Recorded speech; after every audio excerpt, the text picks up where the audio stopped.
Bienvenidos a este segundo día de jornada del ciclo de conferencias Los Derechos Humanos en Materia Penal, que organizan la Comisión de Derechos Humanos del Estado de Zacatecas y la Maestría en Ciencias Jurídico-Penales de la Universidad de Guanajuato. El día de hoy se abordarán los temas: el principio de proporcionalidad y sus implicaciones en la justicia penal, la confluencia del derecho internacional de los derechos humanos, derecho humanitario y derecho penal internacional, bancos de datos genéticos y derechos humanos, y el análisis de las líneas jurisprudenciales de la Corte Interamericana de Derechos Humanos. Para dar inicio a nuestra jornada del día de hoy, me permito ceder la palabra a la doctora María de la Luz Domínguez Campos, presidenta de la Comisión de Derechos Humanos del Estado de Zacatecas, quien nos dará un saludo. Adelante, doctora. Les decía que bienvenidos a todas y todos ustedes nuevamente a este ciclo de conferencias. Agradecerles a todas y todos ustedes el que el día de hoy nuevamente se conecten a través de esta plataforma y sobre todo a nuestros ponentes. Agradecerles su tiempo, su disposición, no se escucha. sus conocimientos. ¿Sí se escucha? ¿Ya se escucha? Sí. ¿No? ¿Sí? Bueno, pues ya se escucha. Bueno, nada más reiterarles que les agradecemos que se conecten, pero sobre todo también agradecemos a los ponentes que nos van a brindar una serie de conceptos y de conocimientos.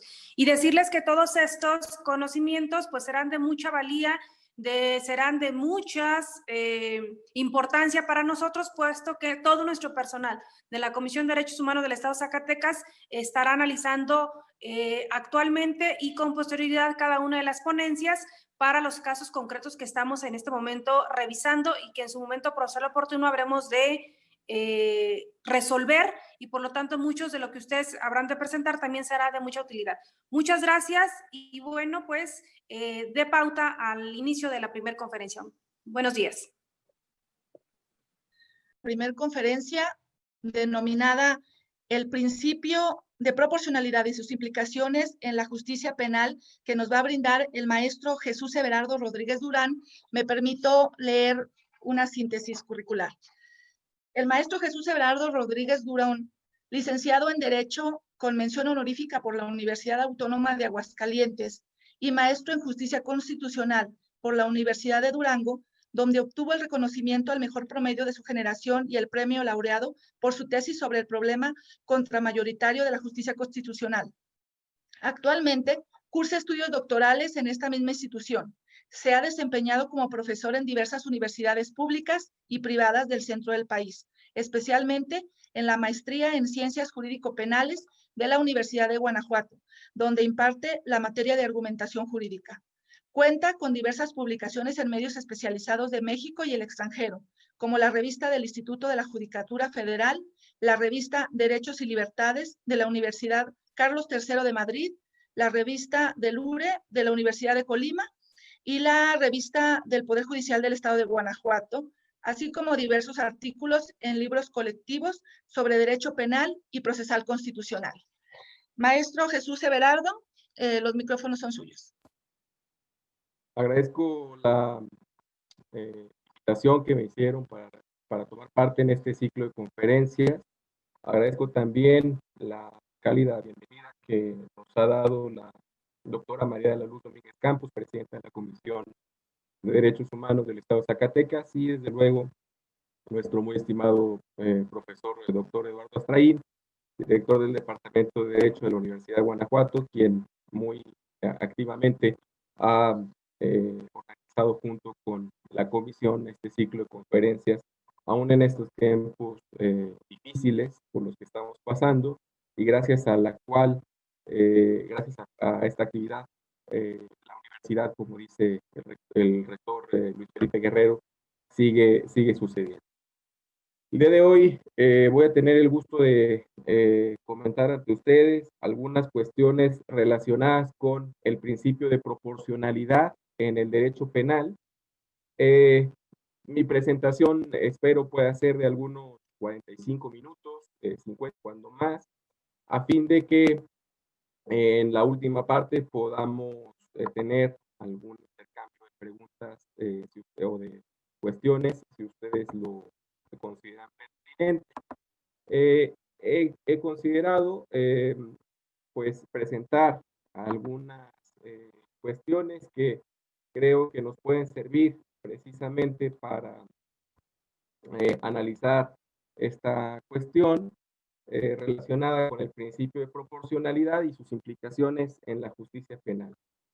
En este caso, lo que plantearé en mi charla, primero es analizar cuáles son los presupuestos y los alcances del principio de proporcionalidad específicamente en la justicia penal y específicamente o de manera muy destacada en el ámbito del control abstracto de constitucionalidad. Para ello será necesario, desde luego, que demos un somero repaso a la estructura del principio de proporcionalidad y los aspectos implicados por el juicio de ponderación. Desde luego, habrá que revisar en última instancia las críticas que se han esgrimido en contra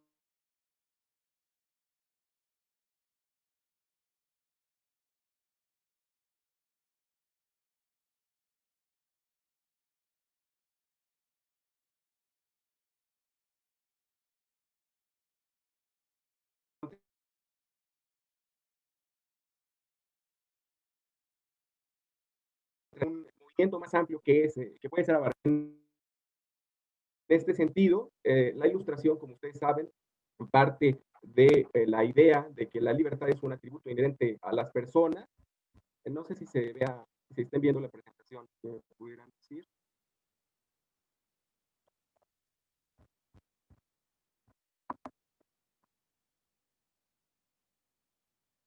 Decía que se parte de la idea de que la libertad es un atributo inherente a las personas y en este sentido,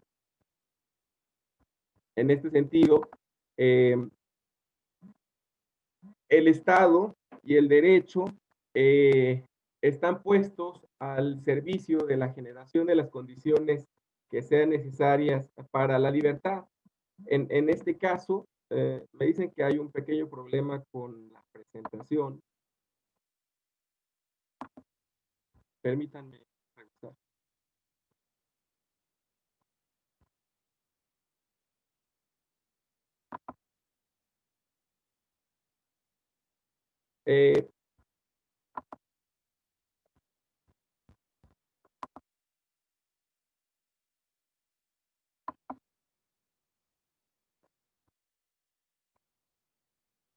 No sé si ya puedan ver.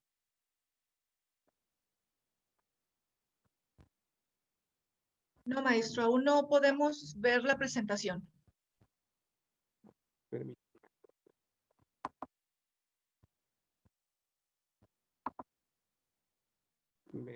¿Ya?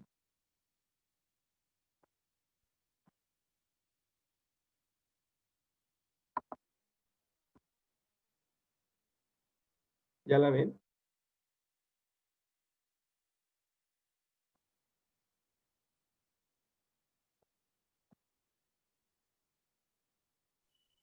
Decía entonces que partimos del principio de que la libertad es un atributo inherente a las personas y que entonces el Estado tiene como principal finalidad estar al servicio de las condiciones que permitan asegurar esta libertad.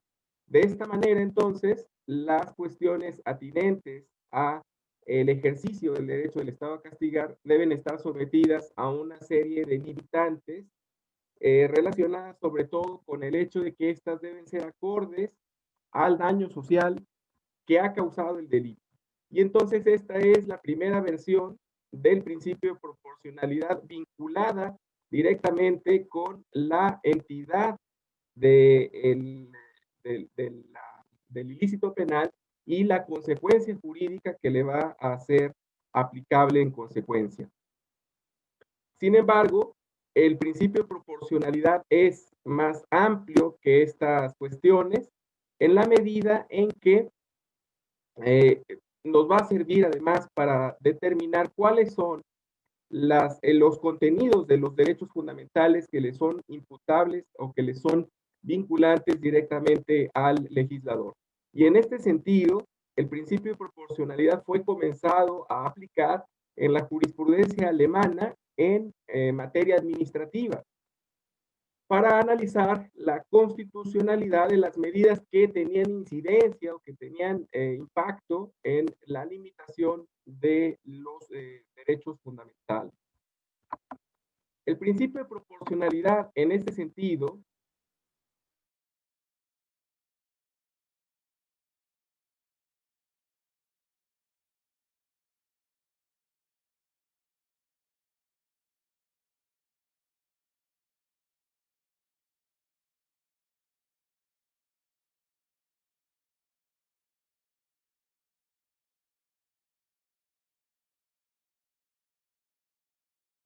y para la estructuración de los poderes. En este sentido, de nueva cuenta, la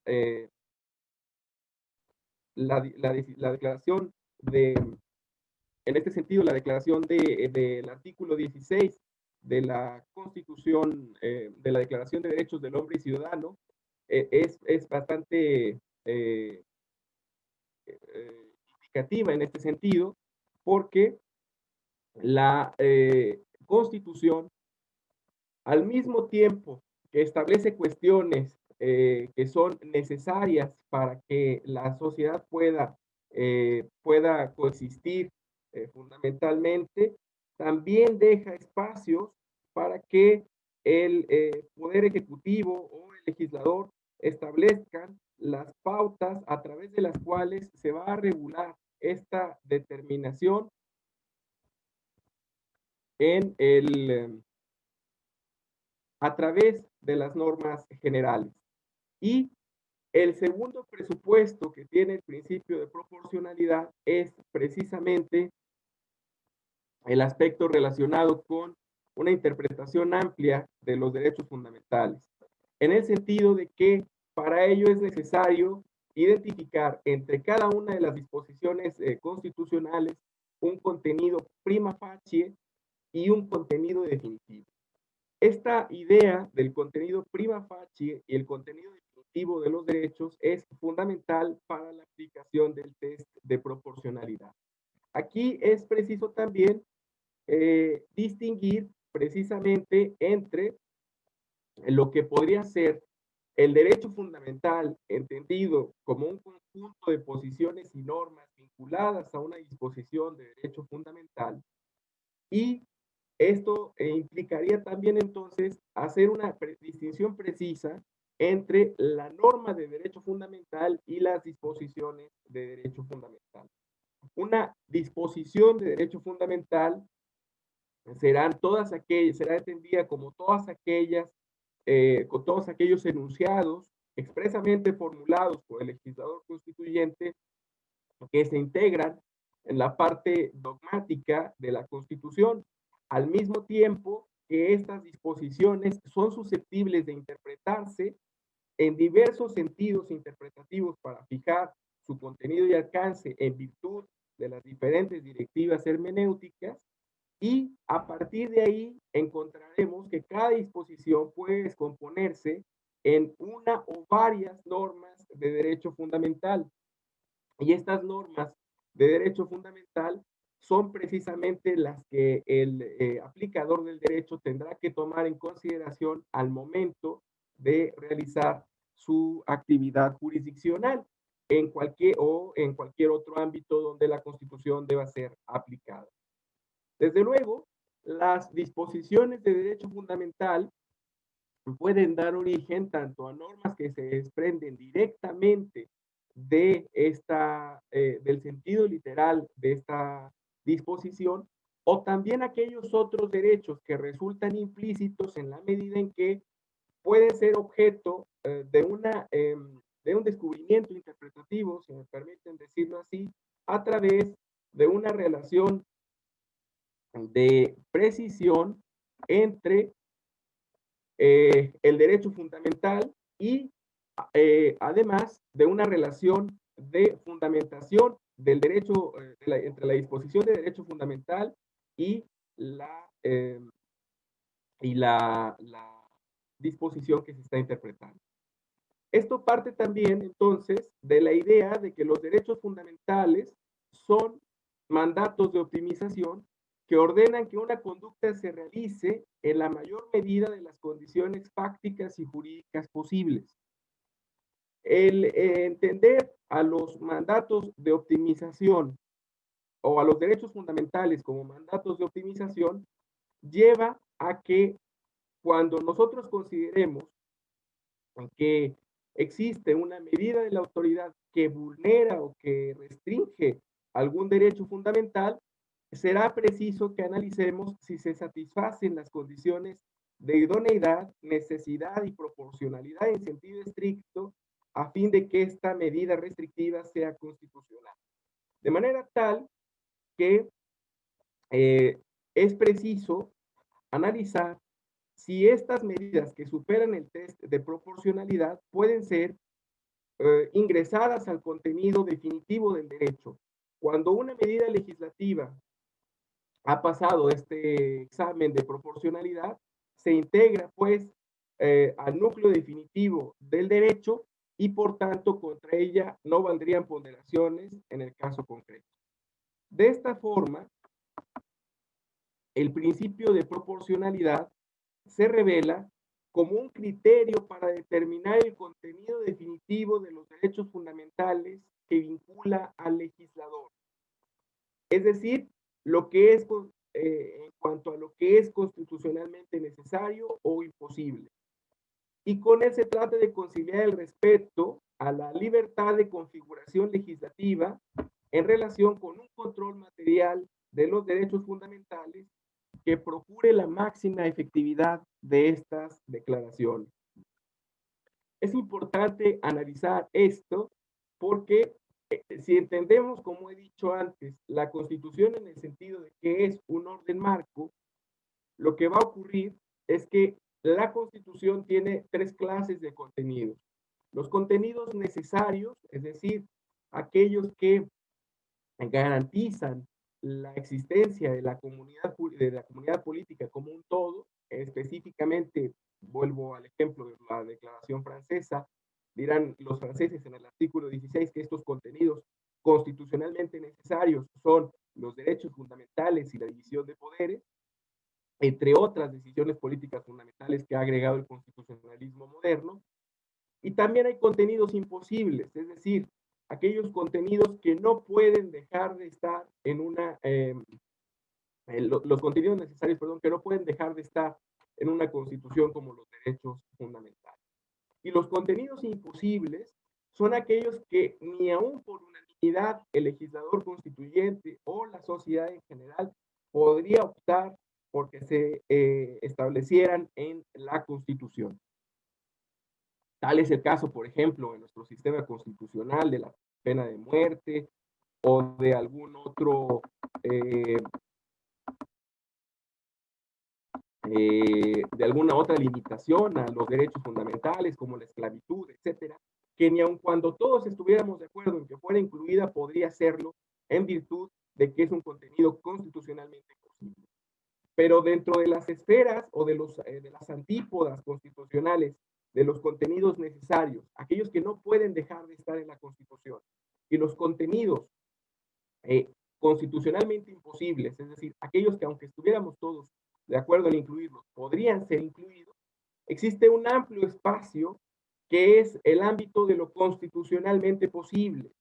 Y en este ámbito de lo constitucionalmente posible, el legislador, dentro del programa definido por la Constitución, puede producir concretizaciones o cristalizaciones acordes a las necesidades del momento. Digamos que ese es el mecanismo que permite a la Constitución tener la capacidad de adaptación a las diferentes circunstancias sociales que está viviendo sin tener que cambiar de manera drástica los contenidos constitucionales a través de una reforma, por ejemplo. Entonces, dentro de las constituciones existe siempre la intención de que aun cuando sean normas rígidas que requieren procedimientos agravados para su modificación o reforma, estas puedan perpetuarse en el tiempo. Esto lo dice claramente Bryce en su estudio sobre las constituciones rígidas y flexibles. Las constituciones tienen un afán de actuarse en el tiempo, pero para ello es preciso que cuenten con los mecanismos que les permiten adaptarse. Y para hacerlo así, existe el contenido de lo constitucionalmente posible. Dentro del contenido de lo constitucionalmente posible, el legislador puede dar luz a diversos mundos constitucionales. Y entonces, frente a la eventual petrificación de las declaraciones constitucionales que han sido decididas de una vez y para siempre, y frente a la máxima efectividad de los derechos fundamentales, que es una cuestión necesaria en nuestro caso, pues existe un margen de libertad de configuración legislativa que precisamente trata de salvaguardarse a través del principio de proporcionalidad. En este margen de lo constitucionalmente posible, habrá que dar preeminencia a la decisión legislativa frente a las decisiones, por ejemplo, de la justicia constitucional. Por eso es posible que hablemos todavía en el Estado constitucional de un principio de presunción de constitucionalidad, precisamente porque pensamos que el legislador ha actuado dentro de ese margen de lo constitucionalmente posible y que lo ha hecho de manera adecuada. Solo cuando este sentido concreto que el legislador dota, con que el legislador dota su obra, incide en los contenidos constitucionalmente necesarios para afectarlos, no para ampliarlos, desde luego, para afectarlos, o bien en los contenidos constitucionales imposibles, es que tenemos que decir, esta medida es desproporcionada y por tanto es inconstitucional. Así pues, el principio de proporcionalidad trata de optimizar en el ámbito penal dos contrarios. Primero, la potestad legislativa y puramente legislativa para definir la política criminal, es decir, la Constitución impone límites al ejercicio del derecho del Estado a castigar. Lo somete a rígidos límites sustantivos relacionados con el principio de legalidad, con el principio de benignidad de las penas, con el principio de subsidiariedad, con el principio de estricta reserva de ley penal, entre otros, que el doctor Eduardo Straín ayer explicaba bastante bien. Pero frente a esa potestad legislativa para definir la política criminal, lo cierto es que el legislador goza de una discreción para definir los delitos y las penas solo de manera intersticial, si podríamos llamarlo así. Y esto es así porque nunca puede exentarse del control de la regularidad constitucional ejercido por la magistratura constitucional para determinar si el legislador ha obrado dentro de los límites o de los márgenes que le permite la propia Constitución.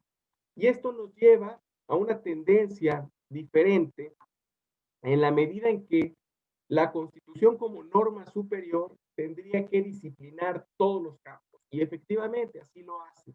La Constitución en el Estado constitucional disciplina, dice algún teórico alemán, desde los derechos fundamentales hasta las reglas para la fabricación de termómetros. Y en este sentido, me parece que hay que optimizar estas dos ideas. La Constitución tiene una serie de decisiones fundamentales que no pueden ser trastocadas o desconocidas por el legislador si no quiere caer en un espacio de inconstitucionalidad, pero al mismo tiempo es preciso que se respeten los márgenes de actuación legislativa a fin de que el poder legislativo no sea abrazado por un gobierno judicial. De esta manera, el camino que permite establecer tajantemente esta distinción y establecer también un margen interpretativo y de argumentación para estos principios, pues es precisamente el imperativo de proporcionalidad. Este imperativo de proporcionalidad, insisto, permite determinar el contenido vinculante de los derechos fundamentales que son oponibles al legislador. Y esencialmente funcionará como un mecanismo que permite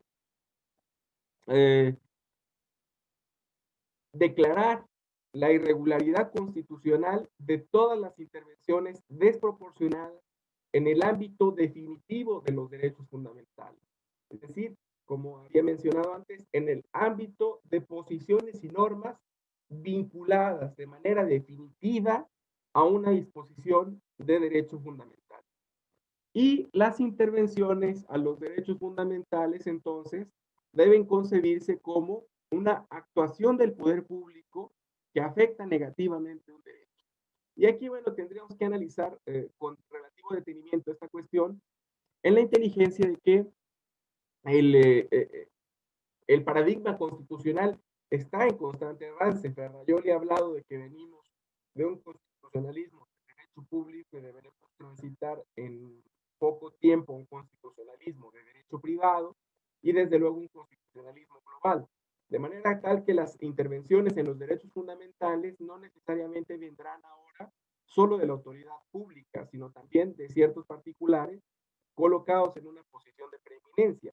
Pero para los efectos del control de constitucionalidad basta quedarnos con este concepto de intervención en el derecho, que es cualquier actuación del poder público que afecta negativamente una expectativa de cumplimiento amparada por una disposición de derecho fundamental. Y la afectación negativa puede ser de 4 diferentes especies. Puede haber una amenaza, es decir, el riesgo de que en el futuro cercano, inminente, el legislador pueda afectar negativamente un derecho, o puede haber un impedimento cuando el legislador a través de la ley establece circunstancias que hacen prácticamente imposible el goce o disfrute de un derecho o bien su ejercicio. Existen obstáculos también cuando el ejercicio no es imposible, cuando el ejercicio del derecho no es imposible, pero existen ciertos valladares o ciertas cuestiones que hay que superar de manera difícil para el titular del derecho que se trata.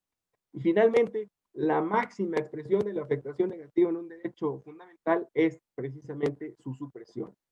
La supresión es precisamente la eliminación de la posición jurídica que derivaba para el particular o para el titular del derecho de esta disposición de derecho fundamental, que a partir de ahora no existe más. Lo interesante es que en esta tesitura los derechos fundamentales inciden en el ámbito penal en la medida en que, aunque pudiera parecer extraño, las leyes penales son afectaciones negativas a los derechos fundamentales. En este sentido, la proporcionalidad en el ámbito de la justicia penal tiene 2 vertientes claramente delimitadas. Primero, aquella que deriva, en el caso de nuestro sistema constitucional, específicamente del artículo 22 de la ley fundamental, en el sentido de que las penas deberán ser proporcionadas al delito. Y esta es una idea que en el caso del derecho fundamental de la benignidad de las penas, pues hunde sus raíces de nuevo en el derecho penal ilustrado.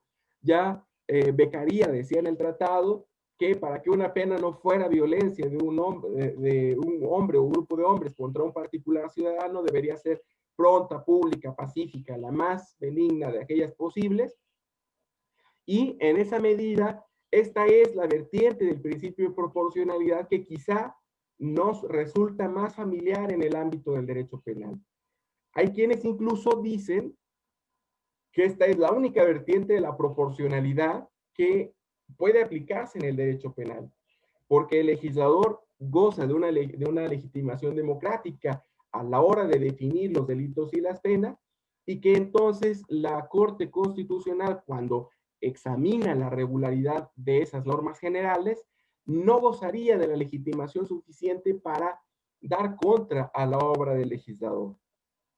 Sin embargo, esta ampliación del principio de constitucionalidad y desde luego el advenimiento del Estado constitucional como paradigma dominante nos tiene que llevar a la constatación de que el examen de proporcionalidad de las leyes penales se extiende desde luego a la medida en que debe analizarse si la limitación de la libertad supuesta por las normas que determinan los delitos y fijan las penas es idónea, necesaria y proporcionada en sentido estricto. En un momento más veremos cuáles son cada una de estos requerimientos. En este sentido, las sanciones impuestas como consecuencias a los delitos implican afectaciones a los derechos fundamentales.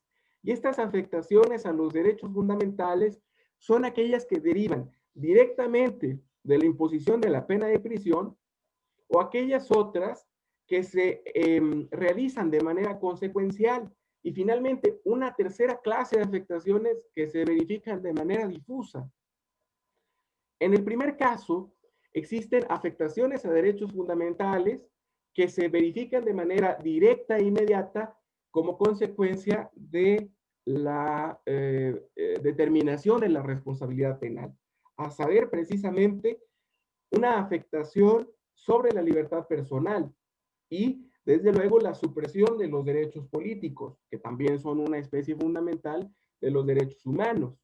Estos derechos se suspenden durante el internamiento de los sentenciados en el momento en que compurgan la pena de prisión, pero una vez que entran a los centros carcelarios, también existen limitaciones de derechos que no deberían ser sujetos de ninguna clase de limitante, pero que de hecho lo son. Tal es el caso, por ejemplo, del derecho a la salud. Por ejemplo, la Corte Constitucional colombiana ha llegado a decir que el sistema carcelario de Colombia vive en un estado de cosas inconstitucional. Y esta es una declaración sumamente interesante, porque si el estado de cosas del sistema carcelario, en el ejemplo de Colombia, es inconstitucional, consecuentemente el propio devenir humano que transita por las cárceles colombianas en la ejecución de la pena de cada uno de esos reos es susceptible de desdoblarse en un sinnúmero de violaciones a los derechos fundamentales que deberían ser prontamente reparadas por la justicia constitucional. Pero una vez que termina la reclusión y la ejecución de la pena privativa de libertad, existe todavía otra serie de limitantes a los derechos fundamentales que son de carácter difuso y prácticamente incontrolable. Me refiero, por ejemplo, a las discriminaciones que son sujetas, a las discriminaciones a que son sujetas las personas que han compurgado una pena de prisión. Verbigracia, el hecho de que se les soliciten constancias de no antecedentes penales para acceder a un trabajo, el hecho de que sean vistos con reserva por el resto de la población, como si el sistema penitenciario no hubiera cumplido con los fines que establece el artículo 18 como inspiradores de la pena de prisión. De manera tal que es este cúmulo de afectaciones directas e inmediatas, difusas y consecuenciales que tiene la pena de prisión, que nos hace plantearnos la idea de que es preciso que el derecho penal siempre implica o siempre debe ser considerado como una afectación intensa a los derechos fundamentales y que por ello las medidas legislativas que inciden en la afectación negativa de los derechos fundamentales en el ámbito penal deben ser susceptibles de un control de constitucionalidad particularmente estricto. Y entonces, sobre el legislador ordinario que establece una pena o que agrava una consecuencia jurídica o que establece un nuevo tipo penal, pesa una carga específica de justificación específicamente en lo que hace a la idoneidad y la necesidad de la medida restrictiva de la libertad. Es así que entonces nosotros debemos considerar precisamente que en este sentido es necesario que el control de proporcionalidad en la sede judicial se realice de manera meticulosa y acorde a los presupuestos que inspiran a este principio de derechos fundamentales. Curiosamente, aunque la ley penal implica, cuando es individualizada un caso concreto a través de una sentencia, una restricción a los derechos fundamentales, pues la ley penal también es una garantía de los mismos, en la medida en que la ley penal puede implicar al principio de proporcionalidad, al menos en dos sentidos diferentes. El primero de ellos implica que los derechos fundamentales son mandatos de criminalización. Y esto puede sonar paradójico, pero si lo vemos con detalle no lo es tanto. El hecho de que sean los derechos fundamentales entendidos como mandatos de criminalización quiere decir que en tanto que los derechos fundamentales garantizan lo que Alexis denomina bienes valiosos para la vida, o que los derechos fundamentales implican en el mismo Alexis una fundamentalidad en el objeto, es decir, que que los derechos fundamentales nos aseguran ciertas expectativas fundamentales para llevar una vida digna, pues entonces estos derechos fundamentales representan bienes valiosos para la sociedad y por tanto el legislador debe protegerlos a como de lugar, incluso a través de las prohibiciones penales. Entonces, un derecho fundamental requeriría en el ámbito de su efectiva protección que estuviera acompañado de un mecanismo de la justicia penal que permitiera reprimir y sancionar sus violaciones. Ahora bien, esta forma de entender la vinculación entre la proporcionalidad y la ley penal nos llevaría a un estado de derecho penal máximo, donde cualquier disposición de derecho fundamental que pudiera encontrar asidero en cuanto a un bien valioso exigiría estar acompañada en el ámbito de la justicia penal del correspondiente delito. Esto no puede ser así. De manera tal que solo nos queda la segunda alternativa en el sentido de que los derechos fundamentales son solamente ellos quienes constituyen objetos legítimos de tutela penal. Y aquí vamos a ver cómo el principio de proporcionalidad sirve para articular una serie de principios limitadores del jus puniendi en el ámbito concreto del control constitucional.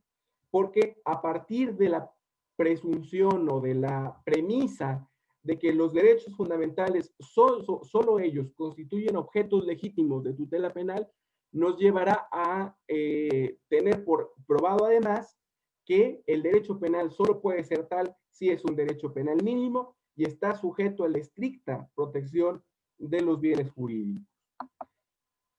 Pero hemos dicho que el principio de proporcionalidad sirve para determinar el contenido vinculante de los derechos fundamentales. Y en esa medida, el principio de proporcionalidad es un esquema argumentativo. Un esquema argumentativo del cual se va a servir el operador jurídico para determinar la constitucionalidad de las medidas adoptadas por el legislador que restringen derechos y para determinar desde luego el contenido definitivo de los derechos fundamentales.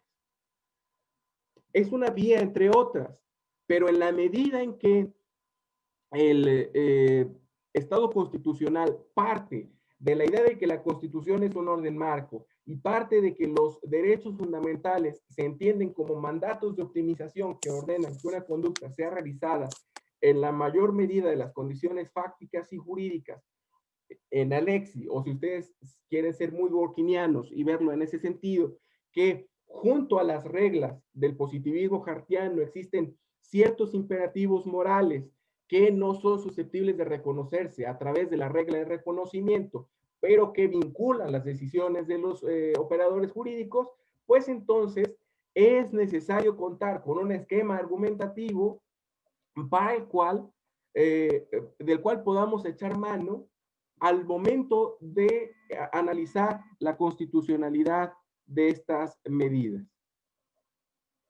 En este sentido, quiero señalar que el test de proporcionalidad se articula precisamente a través de un examen triple. Un examen de necesidad, primero de idoneidad, de necesidad y luego de proporcionalidad en sentido estricto. Entonces, la proporcionalidad es algo así como un metacriterio que dentro de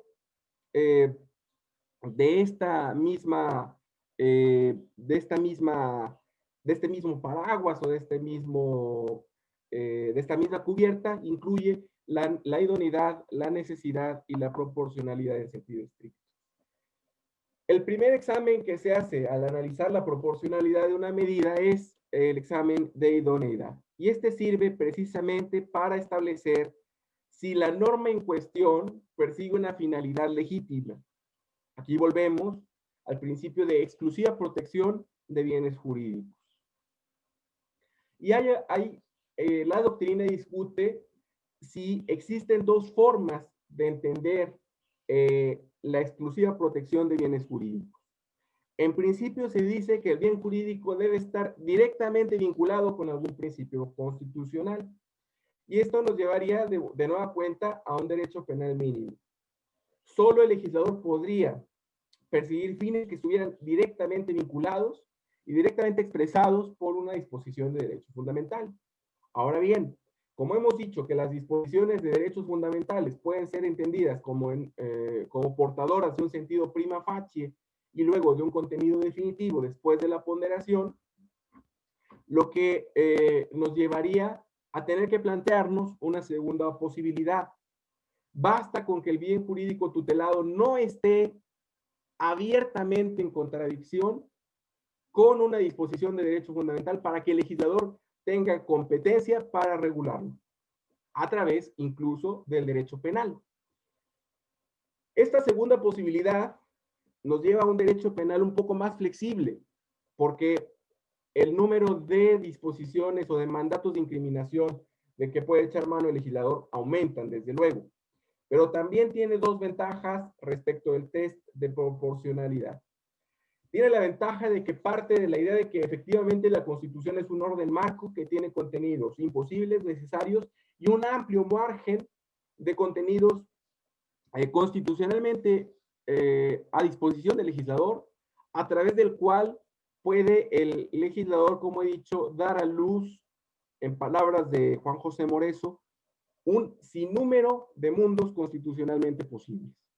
Entonces, esta primera fase del examen de idoneidad, donde se establece si la medida persigue una finalidad legítima, diremos que la medida persigue una finalidad legítima en tanto y en cuanto el bien jurídico que es sujeto de la tutela penal por la medida legislativa no esté abiertamente en contradicción con algún derecho fundamental. Luego, hay que determinar si la medida constituye un medio adecuado para alcanzar un fin de derecho penal. Y bueno, aquí tendríamos que analizar cuáles son estos fines que se suelen asociar al derecho penal y si las normas jurídicas son eficaces para alcanzar este fin. Desde luego, aquí tendríamos que ver cuál es la eficacia que debe considerar la justicia constitucional como punto de partida para el examen del medio idóneo. Si es una eficacia simbólica, existen normas penales que se dictan que no tienen absolutamente ninguna eficacia real, delitos ambientales, por ejemplo, en donde el número de carpetas de investigación es infinitamente inferior al que existen por ejemplo, delitos contra la propiedad, y en donde existe también la posibilidad de entender la eficacia como una eficacia real de las normas penales en la disminución de la delincuencia, en la tutela de los bienes jurídicos. Prima facie, no es posible establecer una preferencia por una de las dos eficacias. En alguna medida, ambos conceptos están englobados en el concepto general de eficacia con el que trabaja la teoría del derecho. Y esta es una cuestión eminentemente de teoría del derecho. Kelsen decía que que los órdenes jurídicos necesitan forzosamente un mínimo de eficacia para que puedan existir como sistemas. Algunas normas efectivamente son ineficaces, pero esto no afecta la existencia del sistema jurídico como un todo, en la medida en que el resto de las normas sí son aplicadas por los operadores. De manera tal que en este caso a lo que la idoneidad apunta es a un análisis de carácter empírico sobre las bases que tomó el legislador para dictar la medida. Una vez que se ha superado la idoneidad, pues el examen debe pasar a la necesidad.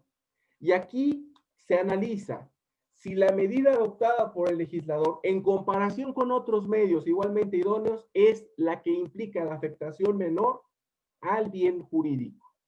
O, si lo quieren ver en sentido positivo, si la medida adoptada por el legislador es la más benigna de estos medios al alcance del Congreso. El derecho penal, entonces, debe operar solamente cuando otros medios han fallado. Este es el principio de subsidiariedad. Una vez que esos medios han fallado, debe intervenir solo para sancionar las conductas más graves. Este es el principio de fragmentariedad. Y debe hacerlo con las penas más benignas posibles. El principio de proporcionalidad entendido en el sentido del artículo 22 de la Constitución. De esta manera, la intervención penal solo es necesaria cuando el legislador ha adoptado y verificado la ineficacia de medios alternos. Y aquí el examen es un examen de tipo empírico, en donde los jueces constitucionales deberán llegarse de todos los mecanismos necesarios para probar que la carga de la argumentación entonces es interesante porque en un inicio incumbe al que objeta la medida, más que cuando la medida es en sí misma abiertamente inconstitucional, donde la carga de la argumentación recae sobre el legislador. Una vez que se asumen de los medios alternos, es preciso analizar si el medio alternativo es igualmente idóneo para asegurar estos fines del derecho penal. Y aquí debemos considerar todas estas afectaciones que son concomitantes a las medidas privativas de libertad. Y cuando el legislador constituyente considera que la medida es menos idónea, debe actuar como un legislador negativo. Simplemente debe expulsar del ordenamiento esa medida y no tener la posibilidad de dictar ninguna sentencia constitucional intermedia. Por ejemplo, una interpretación conforme, por ejemplo, una sentencia exhortativa al legislador, sino simplemente en el puro sentido que el señalo del legislador negativo, expulsar del ordenamiento esa norma. Cuando la medida legislativa ha pasado el examen de idoneidad y de necesidad, llega el momento de la ponderación. Aquí hay que hacer esencialmente un análisis costo-beneficio. La importancia de la afectación del derecho es tan importante, valga la redundancia, para justificar la restricción del derecho fundamental. Si respondemos que sí, entonces la medida es proporcionada en sentido estricto. Esto lleva, por ejemplo, a Lexi a formular lo que se conoce como la ley de la ponderación. Cuanto mayor sea el grado de satisfacción o de afectación de un principio, tanto mayor debe ser la importancia de la satisfacción del otro. Si yo voy a afectar de manera definitiva la libertad personal, tanta mayor importancia debe tener el bien que trato de preservar mediante la afectación de la libertad personal. Esta ley de la ponderación se concreta luego en lo que Lexi denomina una ley de colisión, que parte de decir que en el caso concreto debe formularse una regla para subsumir el caso, una regla para subsumir el caso. Esto es importante porque luego se dice que la ponderación excluye la subsunción. No es cierto. La subsunción es el momento último de la ponderación, en la medida en que siempre será necesario formular una regla que tenga las condiciones de precedencia de los principios implicados y que se puede expresar diciendo que el principio P1 tiene precedencia sobre el principio P, subíndice 2, y se expresa en una relación de precedencia condicionada. Esto es muy importante. Una relación de precedencia condicionada que se lee diciendo, el principio 1 tiene precedencia, esto es lo que ven ustedes, sobre el principio P número 2 en el caso concreto. No quiere decir que en otro caso la precedencia subsista, sino que en otro caso la precedencia puede invertirse en la medida de las circunstancias que operen en el caso concreto. En todo supuesto, lo que nos lleva a la ley de la colisión es a formular una regla que dice, en las circunstancias del caso C, debe aplicarse la consecuencia jurídica R. O sea, en las circunstancias del caso C, debe prevalecer la limitación del derecho si el examen de proporcionalidad así lo dice. Debe prevalecer el derecho fundamental si la afectación. Pero ¿cómo determinar la relación de precedencia condicionada? Y esto es algo que se dice, que se objeta luego respecto de la ponderación. Para eso, los amigos de la ponderación han establecido ciertas fórmulas que se conocen como la fórmula del peso. Alexis plantea un sinnúmero de fórmulas del peso, como 8 o 9, según intervengan más principios, según tengan pesos abstractos o pesos concretos, según sean seguras las premisas empíricas de las que se parte para calificar la afectación. En todo caso, la fórmula más sencilla, o estas que ustedes ven acá, puede haber una fórmula del peso a través de una resta, donde se determina la importancia del principio, y luego la importancia del principio que se trata de una resta. El principio afectado es el principio I, y el principio afectado es el principio IJ. Y la C significa el caso concreto. Simplificado sería el peso, esta fórmula, esta parte que está del lado de la ecuación, del lado izquierdo del igual, significa el peso concreto de los principios I y el principio J, es decir, el principio que se trata de salvaguardar y el principio afectado. Se hace una resta y luego veremos las reglas de prelación. Pero puede suceder que existan entre los principios colisionantes diversos grados de importancia. Para eso sirve la fórmula del peso. Cuando la importancia de los principios es diferente, es decir, en el caso concreto hay una importancia de tal principio que se restringe respecto del principio que se trata de salvaguardar, y los pesos abstractos, es decir, la importancia constitucional de los principios es diferente, también hay que calcularla. Y luego existe una desvinculación de las premisas empíricas que se representan en la variable S, que se tienen que calcular para cada principio según la seguridad de las premisas normativas de las que se o la. Cuando es necesario usar una fórmula del peso completa y refinada, es que el caso es muy, muy complicado. En todos los demás supuestos se aplica la fórmula del peso simple, que es la misma que la fórmula del peso diferencial, solo que se expresa a través de un cociente.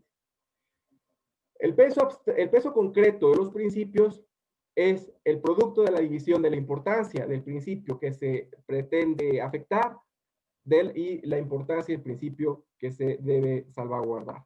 Por ejemplo, el principio PI es el grado de no satisfacción o intervención del principio.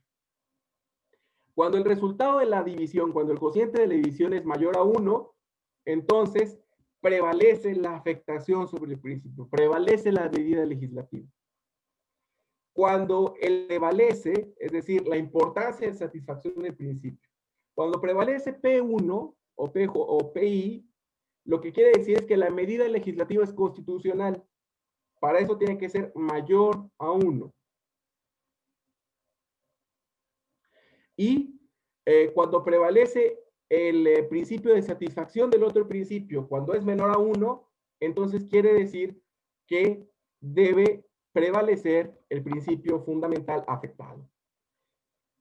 Esto se expresa en estas reglas de conexión que formula Alexis, que esencialmente vienen a decir que cuando el peso concreto mayor a 1, prevalece la medida restrictiva. Cuando el peso de los principios es menor a 1, favorece el principio que se pretende intervenir. O sea, gana el empate, el legislador tiene libertad de configuración. Se han hecho varias críticas a la ponderación y al principio de proporcionalidad en general, diciendo que es un principio irracional, porque si ustedes se fijan, estas fórmulas que acabamos de ver, tendrían la tendencia a matematizar la aplicación del derecho. Alexis dice, no, no es eso. Es solamente una medida intuitiva a través de la cual podemos concretar la justificación interna de las medidas o del examen de constitucionalidad. Y a partir de ahí desencadenar los argumentos que en la sede de la justificación externa nos van a permitir analizar la constitucionalidad o inconstitucionalidad. Otros dicen que la proporcionalidad representa demasiado. Es decir, que si la Constitución va a disciplinarlo todo, entonces el ámbito de facultades legislativas queda totalmente abrazado, totalmente arrasado, y la Constitución sería, en palabras de Forstock, un huevo jurídico originario del cual vamos a desprender un sinnúmero de normas que harán innecesaria la presencia del legislador. Y finalmente Habermas y Ferrajoli dicen que la ponderación representa demasiado poco. Que si los derechos fundamentales siempre van a ser susceptibles de ponderarse, entonces nosotros no vamos a tener ningún derecho fundamental. Vamos a tener un derecho a la ponderación, un derecho a que en el caso concreto la rama judicial nos diga si teníamos prima facie o de manera definitiva ese derecho. Lo que nos lleva pues a formular una serie de conclusiones. Me parece en principio que este modelo de configuración amplia de los derechos fundamentales requiere necesariamente al principio de proporcionalidad para determinar cuándo existe un contenido vinculante para el legislador. Y que también es necesario el principio de proporcionalidad como una fase anterior a la subsunción, en el sentido de que no es posible concebir un sistema jurídico exento de principios. Finalmente, el principio de proporcionalidad sirve para articular la cohesión de los demás principios limitadores del ejercicio del derecho del Estado a castigar en la sede del examen de constitucionalidad de las normas penales y desde luego de las medidas concretas que, por ejemplo, en la sede de los enjuiciamientos criminales pueden ser restrictivas de derechos fundamentales. En suma, me parece que para todos aquellos que estamos interesados en la teoría, en la dogmática y desde luego, como por ejemplo en el caso de la Comisión de Derechos Humanos de Zacatecas, en la tutela no jurisdiccional de los derechos, el principio de proporcionalidad es un instrumento necesario para su utilización. Y finalmente quiero referir algunos textos que me sirvieron a mí o que me han servido a lo largo del tiempo de base para estudiar estas cuestiones y fundamentalmente Alexis lo opera en materia penal y los ensayos sobre la teoría de los principios y el juicio de proporcionalidad que tienen los últimos artículos que Alexis ha producido sobre este tema. Entonces, en estos términos podría presentarles mi participación y pues quedo a la disposición de ustedes. Muchas gracias, maestro, por sus conocimientos. Y tenemos algunas preguntas. La primera, ¿podría explicar la importancia del parámetro de mínimo y máximo de la punibilidad tipo penal? Lo anterior, en virtud que ha existido la propuesta de grupos feministas de que el feminicidio inicie en la punibilidad de 60 años, es decir, el límite inferior sea el máximo. Esa es una pregunta. Otra de José Luis Rodríguez. Hace un momento mencionó la poca observancia de derechos humanos en las cárceles colombianas. En su opinión, las políticas penitenciarias en nuestro país, ¿se debería realizar un test de proporcionalidad o es materia exclusiva del legislador? Agradecemos sus respuestas, maestro. A la primera pregunta, particularmente yo pienso, veo con mucha reserva el incremento de las penas no solamente en el caso del feminicidio, en todos los ilícitos penales. Desde luego, creo que el feminicidio es uno de los delitos que más gravemente agravian a la sociedad, que debe ser castigado con todo el rigor del Estado, pero agravar las penas de esta forma nos lleva a tener prácticamente prisiones vitalicias de hecho, donde la finalidad de la pena es simplemente retribuir el daño causado. No hay una finalidad ulterior, inmanente, que justifique en el ámbito del sistema constitucional una pena de esta naturaleza. Y derecho penal es para sancionar los delitos. Antes de esto, por ejemplo, Muñoz Conde nos ha enseñado de manera sumamente atingente que existen otros mecanismos de control social que deben entrar en acción antes que las medidas penales. De esta manera, yo me mostraría muy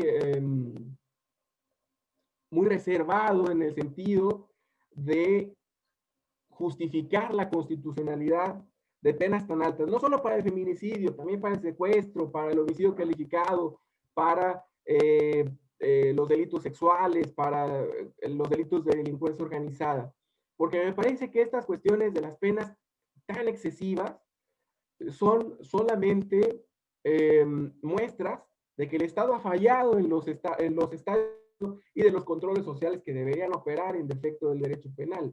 Y cuando el derecho penal tampoco es funcional para reducir estas manifestaciones de violencia intersubjetiva, ¿qué nos quedará después?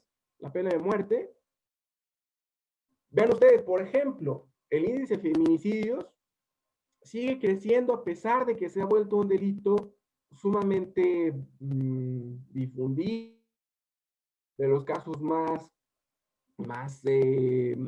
célebres, por llamarlo de alguna manera. Y aún así va en aumento.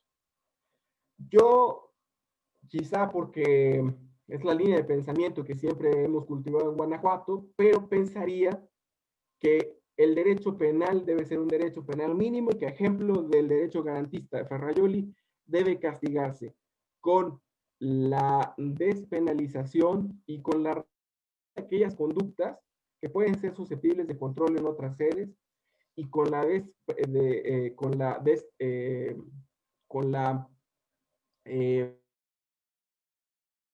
del recurso al encarcelamiento y la reducción entonces de las penas. La pena debe servir para reeducar o resocializar o reinsertar socialmente, como dice el artículo 18, a los sujetos sentenciados, pero no debe ser en todo caso una medida meramente retributiva.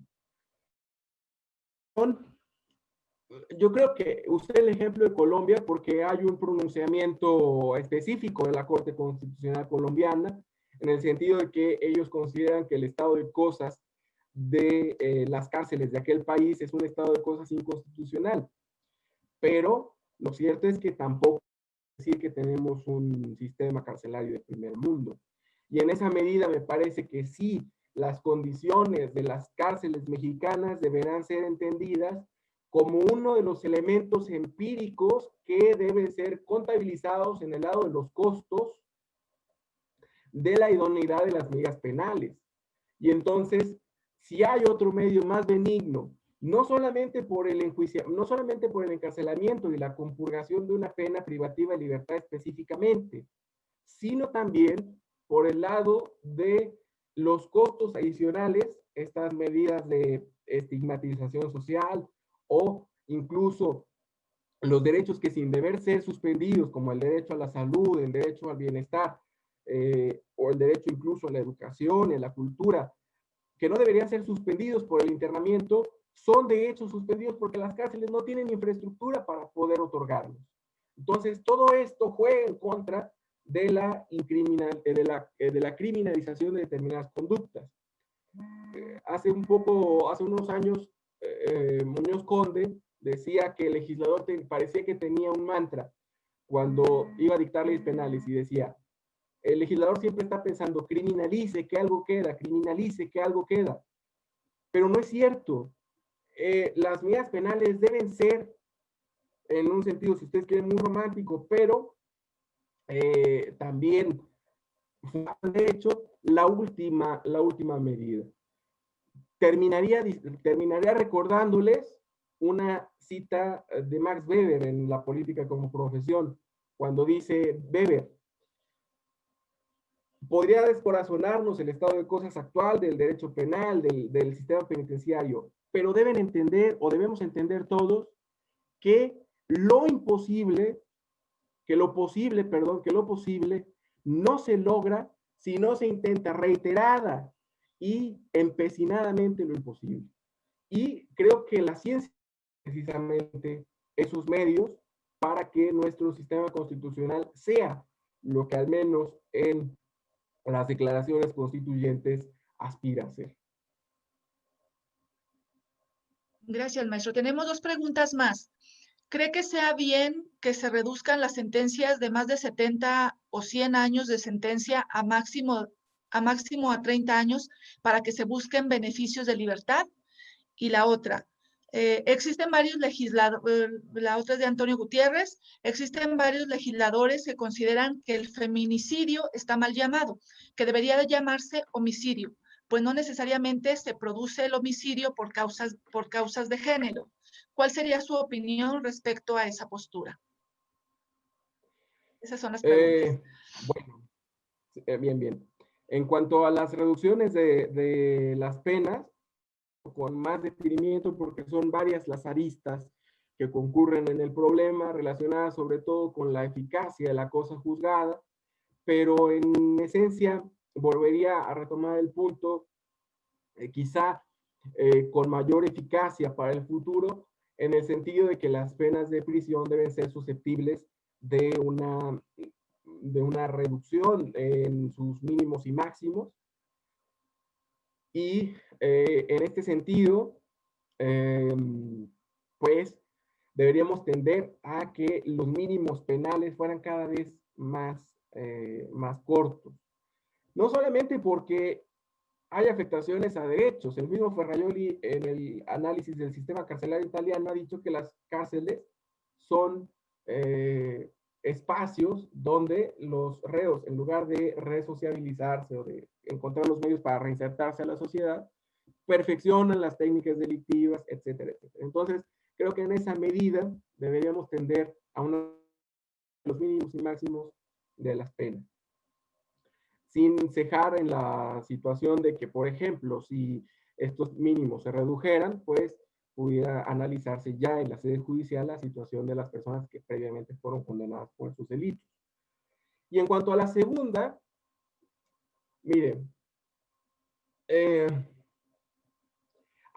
una cuestión interesante porque pudiera parecer solo semántica, pero no, tiene todo sentido. Borges, en un poema, decía que el nombre no es el arquetipo de la cosa, porque si la cosa, cito de memoria, porque si la cosa estuviera en el nombre, todo el Nilo estaría en la palabra Nilo y todas las rosas en la palabra rosa, pero no. De este modo, el feminicidio podría ser un delito calificado, un homicidio calificado, podría ser, como tienen los españoles, un homicidio o un asesinato. Pero me parece que la situación es de la violencia contra las mujeres es de tal manera grave que no veo por qué no debe existir un tipo penal autónomo de conductas. De manera pues que